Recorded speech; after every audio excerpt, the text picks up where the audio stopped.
2011 রাজ্যে পালা বদলের সময় তৃণমূল নেত্রীর স্লোগান ছিল বদলা নয় বদল চাই। কিন্তু ক্ষমতায় আসা 14 বছর পর তৃণমূল নেতারা প্রকাশ্যে বলছেন 26-এর পর হিসেব হবে কড়ায় গন্ডায়। ভাঙড়ের মাটিতে দাঁড়িয়ে ফের আইএসএফকে হুমকি ক্যানিং পূর্বের তৃণমূল বিধায়কের। শওকতের ধমকানি চমকানিতে ফের একবার জল ঘোলা শুরু হয়েছে বঙ্গ রাজনীতির অন্দরে। ভাঙড় দখলে কি থ্রেট কালচারের পথেই হাঁটতে শুরু করেছেন শওকত মোল্লা? রোজই কোনো না কোনো হুঁশিয়ারি শোনা যাচ্ছে তার মুখে। ভরা সভা থেকে আইএসএফকে ফের হুমকি দিলেন তৃণমূল বিধায়ক। হিসেবটা করে রাখুন, 2026-এর পর সুদে আসলে কোড়ায় গন্ডায় আমরা বুঝিয়ে দেব।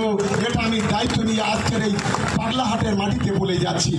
এটা প্রথম নয়, আগেও একাধিকবার দেখে নেওয়ার হুঁশিয়ারি দিয়ে খবরে এসেছেন তৃণমূল বিধায়ক।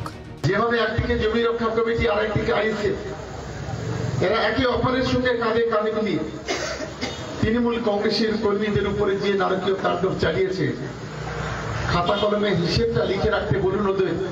আগামী দিনে সুদে আসলে এটা আমরা তুলে দেব।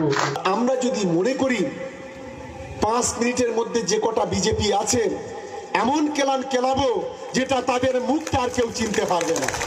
যদিও শওকতের ধমকানি চমকানিকে খুব একটা পাত্তা দিতে নারাজ ভাঙড়ের আইএসএফ বিধায়ক নওশাদ সিদ্দিকী, যাকে ন্যাশনাল হিউম্যান রাইটস কমিশন বলেছে নটোরিয়াস ক্রিমিনাল।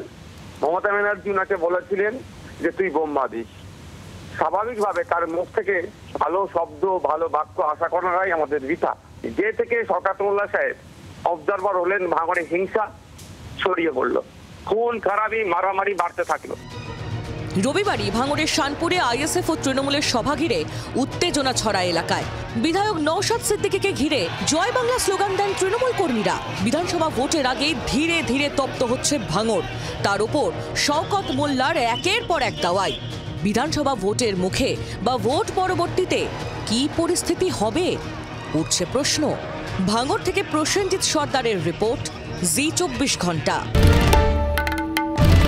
বাংলার আওয়াজ, বাঙালির আবেগ, জি 24 ঘন্টা।